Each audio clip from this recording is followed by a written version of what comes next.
Hello students, how are you students. आपको इस channel पर ना केवल graduation and post graduation physics के टॉपिक्स की सबसे आसान एक्सप्लेनेशन देखने को मिलती है, बल्कि आपको साथ के साथ ये भी बताया जाता है कि आपको एग्जाम में क्या और कैसे लिख के आना है, ताकि आप सिर्फ एक वीडियो देख के ही अपने नोट्स बना सकें और एग्जाम्स में बहुत अच्छे मार्क्स ला सकें। इसी कैटेगरी में आगे बढ़ते हुए आज हम बात करेंगे बीएससी सेकेंड ईयर सेमेस्टर 3 के paper 1 sound waves applied acoustics ultrasonic and power supply unit 3 ultrasonic के एक और इम्पॉर्टेंट टॉपिक के बारे में, जिसका नाम है piezo electric effect and inverse piezo electric effect. और जो हमारा इनवर्स पीजो इलेक्ट्रिक इफेक्ट है, ये प्रिंसिपल भी है किसका? पीजो इलेक्ट्रिक ऑसिलेटर या फिर पीजो इलेक्ट्रिक जनरेटर या फिर क्रिस्टल ऑसिलेटर का। देखिए स्टूडेंट्स, पिछले लेक्चर में हमने यूनिट 3 अल्ट्रासोनिक का पहला टॉपिक डिस्कस कर लिया था, जिसमें हमने पढ़ा था कि आखिरकार अल्ट्रासोनिक वेव्स क्या होती हैं और अल्ट्रासोनिक वेव्स की प्रॉपर्टीज क्या क्या होती हैं। इसके आगे का जो टॉपिक है वो है आपके पास methods of generation of ultrasonic waves, जिसमें हमारा पहला मेथड है piezo electric method of generation of ultrasonic waves. अगर आप piezo electric method of ultrasonic waves को स्टडी करना चाहते हैं तो सबसे पहले आपको पता होना चाहिए कि आखिरकार पीजो इलेक्ट्रिक इफेक्ट क्या होता है, इनवर्स पीजो इलेक्ट्रिक इफेक्ट क्या होता है, तभी आप वो टॉपिक जो है वो अच्छे से समझ पाएंगे। तो पीजो इलेक्ट्रिक इफेक्ट को सबसे पहले डिस्कवर किया था 1880 में क्यूरी ब्रदर्स ने। दो क्यूरी भाई थे जिनके नाम थे हमारे पास Pierre Curie and Jacques Curie. उन्होंने क्या देखा? उन्होंने एक क्वार्ट्ज क्रिस्टल लिया।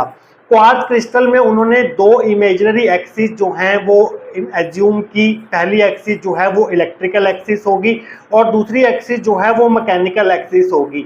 Mechanical axis and electrical axis जो हैं वो एक दूसरे के परपेंडिकुलर होंगी। ये हमारा जो क्वार्ट्ज क्रिस्टल है, इसमें हमारे पास 4 फेसेस हैं। पहला फेस, दूसरा फेस, तीसरा फेस, चौथा फेस। जो हमारे पास मैकेनिकल एक्सिस है वो इन दोनों ऑपोजिट फेसिस के बिल्कुल बीच में से पास होगी। ये दोनों एक pair of opposite faces form कर रहे हैं और मैकेनिकल एक्सिस जो है वो ठीक इसके बीच में से पास होगी और ये इन दोनों फेसिस के परपेंडिकुलर भी होगी। जो हमारे पास second pair of opposite faces हैं वो है हमारे पास face number 3 and face number 4। ये दोनों मिलकर एक pair of opposite faces form कर रहे हैं। जो इलेक्ट्रिकल एक्सिस होगी वो ठीक इन दोनों फेसिस के बीच में से होके पास होगी और ये एक्सिस जो है वो भी इन दोनों फेसिस के परपेंडिकुलर होगी और साथ के साथ mechanical axis and electrical axis जो हैं वो एक दूसरे के परपेंडिकुलर होंगी। ये दोनों एक्सिस जो हैं ये प्योरली इमेजिनरी एक्सिस हैं जो कि क्यूरी ब्रदर्स ने इमेजिन की थी। तो उन्होंने क्या किया, इस क्वार्ट्ज क्रिस्टल के इलेक्ट्रिकल एक्सिस के एंड्स पर एक वोल्टमीटर लगा दिया। तो उन्होंने क्या देखा कि जब तक हम इस क्वार्ट्ज क्रिस्टल के ऊपर प्रेशर या टेंशन अप्लाई ना करें, प्रेशर और टेंशन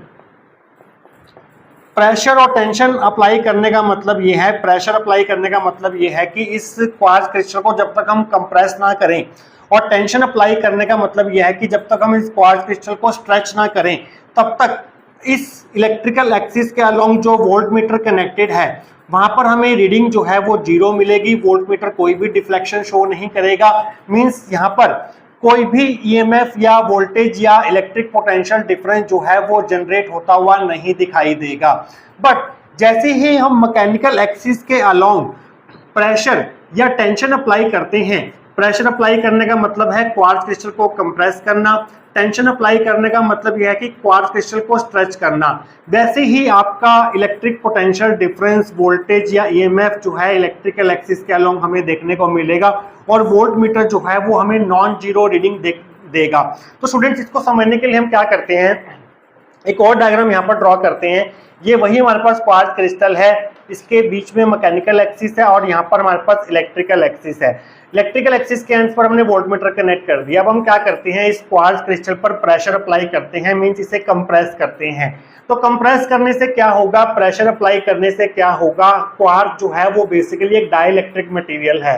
तो प्रेशर अप्लाई करने से क्या होगा, जो यहाँ पर इसके अंदर चार्जेस होंगे पॉजिटिव एंड नेगेटिव चार्जेस वो सेपरेट हो जाएंगे। नेगेटिव चार्जेस जो हैं वो इस फेस पर आ जाएंगे, फेस नंबर 3 पर, और पॉजिटिव चार्जेस जो हैं वो फेस नंबर 4 पर आ जाएंगे। और प्रेशर जो है वो हमने फेस 1 एंड फेस 2 पर अप्लाई किया है। तो चार्जेस अपीयर होने की वजह से यहाँ पर हमें इस इलेक्ट्रिकल एक्सिस के अलोंग जो है वो पोटेंशियल डिफरेंस या फिर ईएमएफ या फिर वोल्टेज देखने को मिलेगी। और वोल्ट मीटर जो है वो हमें एक पर्टिकुलर डायरेक्शन में डिफ्लेक्शन हमें देगा। अब हम क्या करते हैं, इस क्वार्ट्ज क्रिस्टल को स्ट्रेच करते हैं। स्ट्रेच करने का मतलब यह है कि इसके ऊपर हम टेंशन अप्लाई करते हैं बाहर की तरफ। तो यहाँ पर क्या होगा, जब हम प्रेशर अप्लाई कर रहे थे तो यहाँ पर पॉजिटिव चार्जेस आ रहे थे, यहाँ पर नेगेटिव चार्जेस आ रहे थे। अब यहाँ पर हमें उल्टा देखने को मिलेगा, जैसे ही हम टेंशन अप्लाई करेंगे तो जहाँ पर नेगेटिव चार्जेस अपीयर हो रहे थे वहाँ पर पॉजिटिव चार्जेस अपीयर होंगे, जहाँ पर पॉजिटिव चार्जेस अपीयर हो रहे थे वहाँ पर नेगेटिव चार्जेस अपीयर होंगे। बट चार्ज का सेपरेशन हमें यहाँ पर भी देखने को मिलेगा और इस केस में भी वोल्ट मीटर हमें डिफ्लेक्शन देगा। बट वो डिफ्लेक्शन जो है, इस केस में जो हमें डिफ्लेक्शन मिल रही थी उसके ऑपोजिट डायरेक्शन में हमें डिफ्लेक्शन देखने को मिलेगी। मींस कहने का मतलब ये है कि जब भी हम किसी भी क्वार्ट्ज क्रिस्टल या फिर किसी भी डाइलेक्ट्रिक मटेरियल जैसे कि टॉर्मेलाइन या रोशेले साल्ट जैसे डाइलेक्ट्रिक मटेरियल के ऊपर मैकेनिकल एक्सिस के अलोंग प्रेशर या टेंशन अप्लाई करते हैं तो हमें इलेक्ट्रिकल एक्सिस के अलोंग पोटेंशियल डिफरेंस या ईएमएफ या फिर वोल्टेज जो है वो डेवलप होती हुई दिखाई देती है। इसी इफेक्ट को हम बोलते हैं पीजो इलेक्ट्रिक इफेक्ट। मींस जब भी आप क्वार्ट्ज या टॉर्मेलाइन या रोशेले साल्ट क्रिस्टल को कंप्रेस करेंगे या स्ट्रेच करेंगे तो आपको क्या होगा, आपने कंप्रेशन और स्ट्रेचिंग जो करनी है वो मैकेनिकल एक्सिस के अलोंग करनी है और जो आपको इलेक्ट्रिकल पोटेंशियल डिफरेंस प्रोड्यूस होता हुआ दिखाई देगा वो इलेक्ट्रिकल एक्सिस के अलोंग जो है वो प्रोड्यूस होता हुआ दिखाई देगा। This is the piezo electric effect. Piezo electric effect जो है वो बेसिकली यहाँ पर एक फॉर्म ऑफ एनर्जी को दूसरी फॉर्म ऑफ एनर्जी में कन्वर्ट कर रहा है। पीजो इलेक्ट्रिक क्रिस्टल्स जो हैं वो क्या करते हैं, प्रेशर एनर्जी को इलेक्ट्रिक एनर्जी में कन्वर्ट करते हैं। तो पीजो इलेक्ट्रिक इफेक्ट का मतलब ये है कि जो यहाँ पर आपको वर्ड दिखाई दे रहा है पीजो इलेक्ट्रिक, उसमें जो पीजो वर्ड है वो एक ग्रीक वर्ड है जिसका मतलब होता है प्रेशर, और इलेक्ट्रिक यहाँ पर इलेक्ट्रिसिटी को रिप्रेजेंट कर रहा है। तो पीजो इलेक्ट्रिक का मतलब होता है प्रेशर इलेक्ट्रिसिटी। यहाँ पर प्रेशर एनर्जी को इलेक्ट्रिकल एनर्जी में कन्वर्ट किया जा रहा है, एक फॉर्म ऑफ एनर्जी को दूसरी फॉर्म ऑफ एनर्जी में कन्वर्ट किया जा रहा है। और एक ऐसा डिवाइस जो एक फॉर्म ऑफ एनर्जी को दूसरी फॉर्म ऑफ एनर्जी में ट्रांसफॉर्म करता है उस डिवाइस को हम बोलते हैं ट्रांसड्यूसर। तो जो हमारे पीजो इलेक्ट्रिक क्रिस्टल्स होते हैं जैसे कि क्वार्ट्ज, जैसे कि टॉर्मेलाइन, जैसे कि रोशेले साल्ट, वो क्या होते हैं, वो बेसिकली ट्रांसड्यूसर का काम करते हैं जो कि प्रेशर एनर्जी को इलेक्ट्रिकल एनर्जी में जो है वो ट्रांसफॉर्म करते हैं। पीजो इलेक्ट्रिक इफेक्ट का डेली यूज में हम कहाँ पर इसका इस्तेमाल होता हुआ देखते हैं, आपने फायर लाइटर देखा होगा, आपने गैस लाइटर देखा होगा, वहां पर हम क्या करते हैं, प्रेशर अप्लाई करते हैं, उनके अंदर एक thin slice of piezo electric crystal लगा होता है। तो प्रेशर अप्लाई करने पर वहां पर हमें स्पार्क या फायर जो है वो देखने को मिलती है। बेसिकली वहां पर भी प्रेशर एनर्जी जो है वो इलेक्ट्रिकल एनर्जी में जो है वो ट्रांसफॉर्म हो रही है। तो स्टूडेंट्स, डायग्राम आपको एग्जाम में ये बनाना है पीजो इलेक्ट्रिक इफेक्ट को एक्सप्लेन करने के लिए। आइए देखते हैं कि अगर आपको पीजो इलेक्ट्रिक इफेक्ट के बारे में पूछा जाता है तो इसकी थ्योरी को आप कहां से स्टार्ट करके आएंगे, आइए अब वो देख लेते हैं। तो स्टूडेंट्स, आप हेडिंग बनाएंगे piezo electric effect. The piezo is a Greek word which means pressure. Piezo का जो मतलब है वो एक ग्रीक वर्ड से लिया गया है और इसका मतलब होता है हमारे पास pressure. Hence the word piezo electric means pressure electricity. तो पीजो इलेक्ट्रिक का मतलब यहाँ पर है प्रेशर इलेक्ट्रिसिटी। यहाँ पर प्रेशर एनर्जी को हम इलेक्ट्रिक एनर्जी में कन्वर्ट करते हैं। In 1880 Curie brothers Pierre Curie and Jacques Curie discovered that certain crystals which are basically dielectric materials like quartz, tourmaline, Rochelle salt etcetera have the property to produce a voltage or EMF or electric potential difference along the electrical axis when the pressure or tension is applied to them along the mechanical axis. This is called piezoelectric effect. तो 1880 में Curie brothers Pierre Curie and Jacques Curie ने ये observe किया कि हमारे पास कुछ खास प्रकार के क्रिस्टल्स होते हैं जो कि और कुछ नहीं, बेसिकली डाइलेक्ट्रिक मटेरियल्स होते हैं। और वो क्रिस्टल्स जो हैं उनके एग्जांपल्स हैं क्वार्ट्ज, टॉर्मेलाइन, रोशेले साल्ट। इनमें उन्होंने क्या किया कि उन्होंने यहाँ पर दो इमेजिनरी एक्सिस एज्यूम की, एक होगी हमारे पास मैकेनिकल एक्सिस और एक होगी हमारे पास इलेक्ट्रिकल एक्सिस। ये दोनों एक्सिस जो हैं वो एक दूसरे के परपेंडिकुलर होंगी। Mechanical axis and electrical axis are perpendicular to each other. तो उन्होंने क्या देखा कि अगर हम मैकेनिकल एक्सिस के अलोंग प्रेशर या टेंशन अप्लाई करते हैं तो इलेक्ट्रिकल एक्सिस के अलोंग हमारे पास पोटेंशियल डिफरेंस या फिर वोल्टेज या फिर ईएमएफ जो है वो प्रोड्यूस होती है। अगर हम मैकेनिकल एक्सिस के अलोंग प्रेशर अप्लाई करेंगे मींस क्वार्ट्ज क्रिस्टल को कंप्रेस करेंगे तो हमारे पास इलेक्ट्रिकल एक्सिस के अलोंग जो है क्या होगा, पोटेंशियल डिफरेंस ईएमएफ या वोल्टेज जनरेट होगी। इसी तरह से अगर हम इस मैकेनिकल एक्सिस के अलोंग टेंशन अप्लाई करेंगे मींस अगर हम क्वार्ट्ज क्रिस्टल को स्ट्रेच करेंगे अलोंग मैकेनिकल एक्सिस तब भी हमारे पास इलेक्ट्रिकल एक्सिस के अलोंग क्या होगा, पोटेंशियल डिफरेंस या ईएमएफ या वोल्टेज जनरेट होगी। इन दोनों केसेस में चाहे हम प्रेशर अप्लाई करें, चाहे हम टेंशन अप्लाई करें, चाहे हम क्वार्ट्ज क्रिस्टल को कंप्रेस करें या फिर हम क्वार्ट्ज क्रिस्टल को स्ट्रेच करें, दोनों केसेस में हमें वोल्ट मीटर जो है वो डिफ्लेक्शन देगा। मींस डिफ्लेक्शन देने का मतलब यह है कि इन एंड्स पर हमें इलेक्ट्रिकल एक्सिस के अलोंग हमें पोटेंशियल डिफरेंस या वोल्टेज या ईएमएफ जो है वो प्रोड्यूस होती हुई दिखाई देगी। इस केस में हमने ना तो प्रेशर अप्लाई किया था ना टेंशन अप्लाई की थी, मींस ना तो हमने क्वार्ट्ज क्रिस्टल को कंप्रेस किया था ना स्ट्रेच किया था अलोंग मैकेनिकल एक्सिस। तो इलेक्ट्रिकल एक्सिस के अलोंग हमें किसी भी प्रकार की पोटेंशियल डिफरेंस, वोल्टेज या ईएमएफ देखने को नहीं मिलेगी। तो इस केस में हमारे पास क्या होगा, volt meter zero deflection show करेगा। प्रेशर इज जीरो और tension is zero, so EMF zero. Pressure is applied, EMF is produced, tension is applied, EMF is produced. तो आप पीजो इलेक्ट्रिक इफेक्ट को दूसरे वर्ड्स में कैसे लिख सकते हैं, सिंपल वर्ड्स में, when certain crystals like quartz, tourmaline, Rochelle salt etcetera are stretched or compressed along the mechanical axis and electrical potential difference is produced along the electrical axis. This is also a definition of piezoelectric effect. कहने का मतलब यह है कि जब भी आप quartz, टूरमैलाइन या रोचेले सॉल्ट जैसे क्रिस्टल्स को स्ट्रेच करते हैं टेंशन अप्लाई करके या कंप्रेस करते हैं प्रेशर अप्लाई करके, कौन सी एक्सिस के अलोंग, मैकेनिकल एक्सिस के अलोंग, तो दोनों केसेस में आपको इलेक्ट्रिकल एक्सिस के अलोंग पोटेंशियल डिफरेंस, वोल्टेज या ईएमएफ जो है वो प्रोड्यूस होती हुई दिखाई देगी। This is the piezo electric effect. तो स्टूडेंट्स इसके बाद आप इस टॉपिक में और क्या लिख के आएंगे वो हम देखेंगे आने वाले सेक्शंस के अंदर। तो स्टूडेंट्स आइए देखते हैं कि पीजो इलेक्ट्रिक इफेक्ट में आप और क्या लिख के आएंगे। नेक्स्ट पॉइंट में हम लिखेंगे in piezo electric effect if one pair of opposite faces along the mechanical axis of a quartz crystal is subjected to pressure then equal and opposite charges are developed on the other pair of faces along the electrical axis thereby producing an electrical potential difference or EMF or voltage along the electrical axis as shown in figure 1। तो इस line में हमने क्या लिखा है कि अगर हम, ये हमारे पास मैकेनिकल एक्सिस है और ये हमारे पास इलेक्ट्रिकल एक्सिस है, तो मैकेनिकल एक्सिस के अलोंग जो हमारे पास पेयर ऑफ ऑपोजिट फेसिस हैं 1 and 2, अगर इसके अलोंग आप प्रेशर अप्लाई करेंगे तो क्या होगा, यहाँ पर हमारे पास इन दोनों पेयर ऑफ ऑपोजिट फेसिस पर जो कि इलेक्ट्रिकल एक्सिस के अलोंग होंगे वहां पर चार्जेस जो हैं वो डेवलप हो जाएंगे, जिसकी वजह से इलेक्ट्रिकल एक्सिस के अलोंग आपको एक वोल्टेज, ईएमएफ या फिर इलेक्ट्रिकल पोटेंशियल डिफरेंस देखने को मिलेगा और आपको यहाँ पर जो है वोल्ट मीटर डिफ्लेक्शन करता हुआ दिखाई देगा। ये है हमारे पास फिगर 1 है और डायरेक्शन जो है यहाँ पर वोल्ट मीटर की वो इस तरफ होगी। अब आप क्या लिखेंगे, if one pair of opposite faces along the mechanical axis of a quartz crystal is subjected to tension instead of pressure then sign of equal and opposite charges changes on other pair of opposite faces along the electrical axis thereby producing an electric potential difference or voltage or EMF along the electrical axis in a direction as shown in figure 2। अगर आप क्या करते हैं, इस quartz crystal पर pressure apply करने की बजाय, इसको कंप्रेस करने की बजाय along the mechanical axis आप क्या करते हैं, इसको मैकेनिकल एक्सिस के along स्ट्रेच करते हैं by applying tension along mechanical axis। तो यहाँ पर जो चार्जेस अपीयर होंगे उनका साइन जो है वो चेंज हो जाएगा। जहां पर नेगेटिव चार्ज आ रहा था वहां पर पॉजिटिव चार्ज आ जाएगा, जहां पर पॉजिटिव चार्ज आ रहा था वहां पर नेगेटिव चार्ज आ रहा था। पर चार्ज का सेपरेशन आपको देखने को मिलेगा इन दोनों पेयर ऑफ ऑपोजिट फेसिस पर, चार्जेस का डेवलपमेंट आपको देखने को मिलेगा, जिसकी वजह से इस केस में भी आपको इलेक्ट्रिकल एक्सिस के अलोंग क्या होगा, पोटेंशियल डिफरेंस, ईएमएफ और वोल्टेज डेवलप होती हुई दिखाई देगी।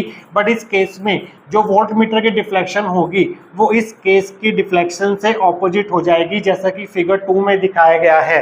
तो स्टूडेंट्स नेक्स्ट पॉइंट है आपके पास, you can get alternating voltage along the electrical axis by alternate compressing और stretching the quartz crystal along the mechanical axis. तो अगर आप क्वार्ट्ज क्रिस्टल को पहले आप क्या करेंगे, कंप्रेस करेंगे तो आपको डिफ्लेक्शन इस तरफ मिलेगी, अगर आप इसको फिर स्ट्रेच करेंगे तो आपको डिफ्लेक्शन इस तरफ मिलेगी। इस तरह से आप ऑपोजिट डिफ्लेक्शन जो है, मींस अल्टरनेटिंग वोल्टेज जो है, अल्टरनेटिंग वोल्टेज यही तो होती है हमारे पास, पहले हाई फिर लो फिर हाई फिर लो। तो इस तरह से आपको क्या होगा, अल्टरनेटिंग वोल्टेज जो है इलेक्ट्रिकल एक्सिस के अलोंग प्रोड्यूस होती हुई दिखाई देगी। अगर आप क्वार्ट्ज क्रिस्टल को अल्टरनेटिवली पहले कंप्रेस करते हैं, फिर स्ट्रेच करते हैं, फिर कंप्रेस करते हैं, फिर स्ट्रेच करते हैं, तो अब मैकेनिकल एक्सिस के अलोंग, तो आपको इलेक्ट्रिकल एक्सिस के अलोंग अल्टरनेटिंग वोल्टेज जो है वो देखने को मिलेगी। इस तरह से आप पीजो इलेक्ट्रिक क्रिस्टल्स की हेल्प से, पीजो इलेक्ट्रिक इफेक्ट की हेल्प से क्या कर सकते हैं, अल्टरनेटिंग वोल्टेज जो है वो प्रोड्यूस करवा सकते हैं। कैसे? आपको क्या करना होगा, मैकेनिकल एक्सिस के अलोंग पीजो इलेक्ट्रिक क्रिस्टल को अल्टरनेटिवली कंप्रेस और स्ट्रेच करना होगा। कंप्रेस कैसे करेंगे, प्रेशर अप्लाई करके, स्ट्रेच कैसे करेंगे, टेंशन अप्लाई करके मैकेनिकल एक्सिस के अलोंग। तो नेक्स्ट पॉइंट है आपके पास, piezoelectric effect is one of the phenomena of nature which changing one form of energy to another। तो piezoelectric effect जो है वो क्या करता है, एक ऐसा फिनोमेना बन जाता है नेचर का जो कि एक फॉर्म ऑफ एनर्जी को दूसरी फॉर्म ऑफ एनर्जी में ट्रांसफॉर्म करता है, कन्वर्ट करता है। यहाँ पर हम क्या कर रहे हैं, प्रेशर अप्लाई कर रहे हैं, यहाँ पर हम टेंशन अप्लाई कर रहे हैं। दोनों ही एक प्रकार की मैकेनिकल एनर्जी हैं। मैकेनिकल एनर्जी क्या हो रही है, इलेक्ट्रिकल एनर्जी में ट्रांसफॉर्म हो रही है। Here pressure or mechanical energy is converted into electric energy, hence piezoelectric crystals act as transducers। Transducer कौन सा डिवाइस होते हैं जो कि एक फॉर्म ऑफ एनर्जी को दूसरी फॉर्म ऑफ एनर्जी में ट्रांसफॉर्म करते हैं। इसलिए हम ये कह सकते हैं कि जो पीजोइलेक्ट्रिक क्रिस्टल्स होते हैं वो एज अ ट्रांसड्यूसर्स बिहेव करते हैं। Depending upon the applied pressure और tension, size and nature of piezoelectric crystals, electrical potential difference from a fraction of a volt to several thousand volts can be generated.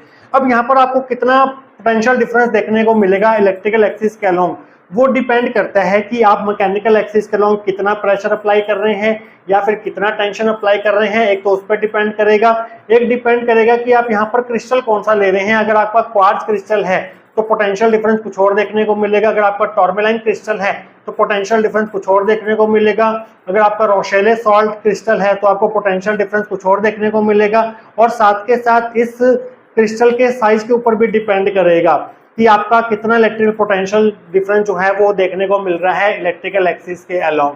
तो students ये तो हो गया हमारे पास piezo electrical effect. इसके बाद हम स्टडी करेंगे इनवर्स पीजो इलेक्ट्रिक इफेक्ट, जो कि प्रिंसिपल होता है किसका, पीजो इलेक्ट्रिक ऑसिलेटर का, पीजो इलेक्ट्रिक जनरेटर का या फिर क्रिस्टल ऑसिलेटर का। वो हम डिस्कस करेंगे नेक्स्ट सेक्शन के अंदर। तो स्टूडेंट्स आइए बात करते हैं इनवर्स पीजो इलेक्ट्रिक इफेक्ट के बारे में। पिछले सेक्शंस में हमने पढ़ा कि आखिरकार पीजो इलेक्ट्रिक इफेक्ट क्या था, जिसमें हमने देखा कि अगर हम किसी क्वार्ट्ज क्रिस्टल के मैकेनिकल एक्सिस के अलोंग प्रेशर अप्लाई करते हैं, मींस इसको कंप्रेस करते हैं, या मैकेनिकल एक्सिस के अलोंग इसके ऊपर टेंशन अप्लाई करते हैं, मींस इसे स्ट्रेस करते हैं, तो हमें इलेक्ट्रिकल एक्सिस के अलोंग पोटेंशियल डिफरेंस, वोल्टेज और ईएमएफ डेवलप होती हुई दिखाई देती थी। इसका ऑपोजिट भी हमारे पास ट्रू होता है। पीजो इलेक्ट्रिक इफेक्ट जो है वो इनफैक्ट रिवर्सिबल होता है। कहने का मतलब क्या है कि अगर हम एक क्वार्ट्ज क्रिस्टल लें और इसकी इलेक्ट्रिकल एक्सिस के अलोंग पोटेंशियल डिफरेंस अप्लाई कर दें बाय कनेक्टिंग एक्सटर्नल बैटरी, ये हमने एक एक्सटर्नल बैटरी जो है वो अप्लाई कर दी, यहाँ पर पहले नेगेटिव टर्मिनल ले लेते हैं और यहाँ पर पॉजिटिव ले लेते हैं, तो होगा क्या, मींस ये फेज जो है वो लो पोटेंशियल पर होगा, नेगेटिव पोटेंशियल पर होगा, और ये फेज जो है वो पॉजिटिव पोटेंशियल पर होगा। तो हमने क्या किया, इलेक्ट्रिकल एक्सिस के अलोंग एक पोटेंशियल डिफरेंस जो है वो अप्लाई किया है। तो होगा क्या स्टूडेंट्स, ये क्वार्ट्ज क्रिस्टल जो है मैकेनिकल एक्सिस के अलोंग कंप्रेस होगा, इसकी शेप जो है वो चेंज हो जाएगी, इस पर प्रेशर लगना शुरू हो जाएगा। पहले ये इस शेप का था, अब इसकी शेप जो है वो कुछ इस तरह से हो जाएगी।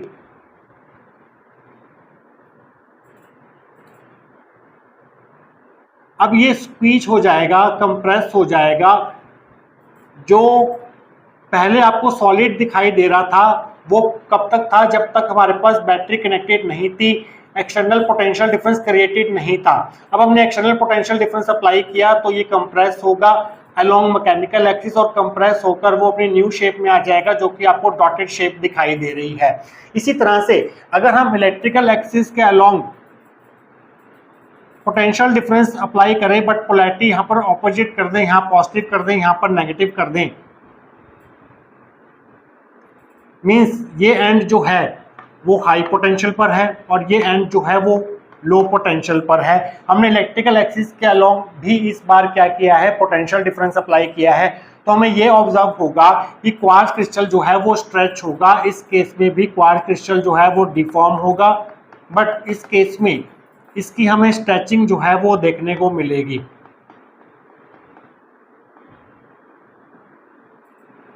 इसे आप डॉटेड कर देंगे यहाँ पर। तो जो क्वार्ट्ज क्रिस्टल पहले इस शेप का था अब वो डॉटेड शेप का हो जाएगा, मींस स्ट्रेच हो जाएगा अलोंग मैकेनिकल एक्सिस। तो यहाँ पर बिल्कुल हमें ऑपोजिट इफेक्ट देखने को मिल रहा है as compare to piezo electric effect. तो इस इफेक्ट को हम बोलते हैं इनवर्स पीजो इलेक्ट्रिक इफेक्ट। अगर आप यहाँ पर एक अल्टरनेटिंग वोल्टेज सोर्स लगा देते हैं, अल्टरनेटिंग वोल्टेज सोर्स लगा देते हैं जिसकी पोलैरिटी जो है वो टाइम के साथ चेंज होगी, तो क्या होगा, अल्टरनेटिंग सोर्स हमने इलेक्ट्रिकल एक्सिस के अलोंग लगाया है, तो क्वार्ट्ज क्रिस्टल जो है वो क्या होगा, अल्टरनेटिवली कंप्रेस और स्ट्रेच होता रहेगा। स्ट्रेचिंग को हम इस तरह से दिखाएंगे,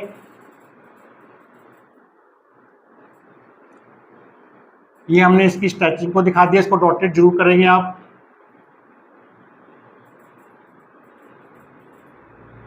और कंप्रेशन को आप इस तरह से दिखाएंगे, कंप्रेशन में क्रिस्टल का साइज जो है वो डिक्रीज होगा,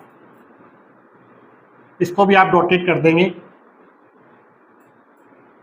तो ये अल्टरनेटिंग वोल्टेज अप्लाई करने पर क्वार्ट्ज क्रिस्टल जो है पहले इस शेप का था, अब वो लगातार कंप्रेस और स्ट्रेच होगा अलोंग मैकेनिकल एक्सिस। तो स्टूडेंट्स यहाँ पर क्या हो रहा है, क्वार्ट्ज क्रिस्टल जो है वो लगातार वाइब्रेट हो रहा है under the application of applied alternating voltage.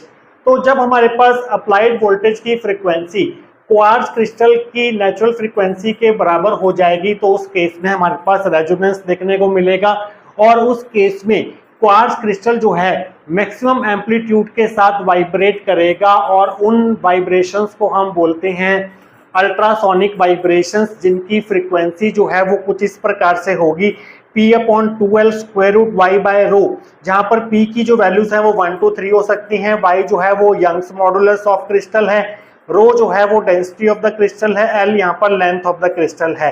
तो हमारे पास अल्ट्रासोनिक वेव्स जिनकी फ्रीक्वेंसी जो है वो बहुत ज्यादा होगी वो प्रोड्यूस होना शुरू हो जाएगी। इस प्रकार से आप क्वार्ट्ज क्रिस्टल की हेल्प से क्या कर सकते हैं, अल्ट्रासोनिक वेव्स को जनरेट कर सकते हैं। जो हमारा पीजोइलेक्ट्रिक ऑसिलेटर है, पीजोइलेक्ट्रिक जनरेटर है या फिर क्रिस्टल ऑसिलेटर है, उसका प्रिंसिपल जो है वो इनवर्स पीजो इलेक्ट्रिक इफेक्ट ही है।